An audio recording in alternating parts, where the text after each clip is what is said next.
প্রিয় দর্শক, আসসালামু আলাইকুম।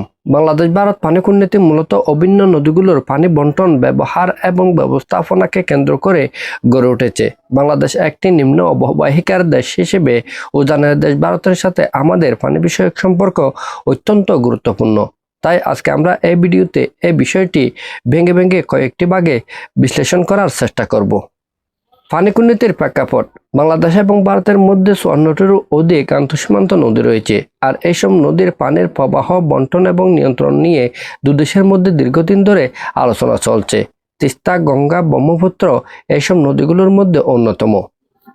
প্রধান চুক্তি এবং উদ্যোগসমূহ: প্রথমত, গঙ্গার পানি বন্টন চুক্তি 1996। এই চুক্তিটি ভারত এবং বাংলাদেশের মধ্যে 30 বছরের জন্য সম্পাদিত হয়, যার ফলে শুষ্ক মৌসুমে পানির ভাগ নির্ধারিত হয়।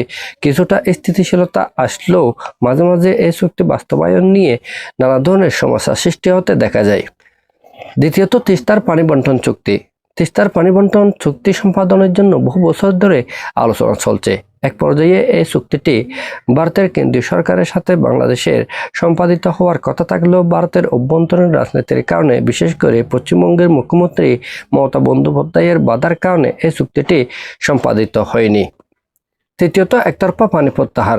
ভারত উজানের দেশ হওয়ায় ভারতের পক্ষে পানি নিয়ন্ত্রণ বা পানি প্রত্যাহারের ক্ষমতা বেশি। ফলে শুষ্ক মৌসুমে বাংলাদেশের অংশে পানি কমে যায়। এর ফলে বাংলাদেশের কৃষি ক্ষতিগ্রস্ত হয়, নদী নাব্যতা হারায়, পরিবেশগত ভারসাম্য নষ্ট হয়।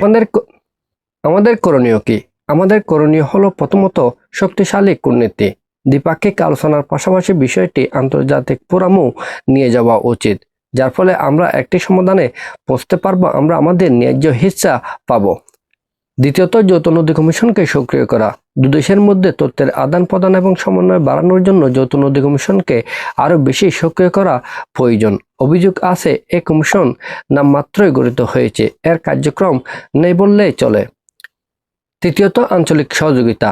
নেপাল, ভুটান সহ পুরো নদী অববাহিকা ভিত্তিক ব্যবস্থাপনা গড়ে তোলা গেলে আমরা এই অবস্থা থেকে মুক্তি পেতে পারি। পরিশেষে বলা যায়, বাংলাদেশ ভারতের পানি কূটনীতি শুধুমাত্র দ্বিপাক্ষিক কোনো বিষয় নয়, বরং এটি আমাদের অর্থনীতি, পরিবেশ এবং জাতীয় নিরাপত্তার সাথে সরাসরি জড়িত।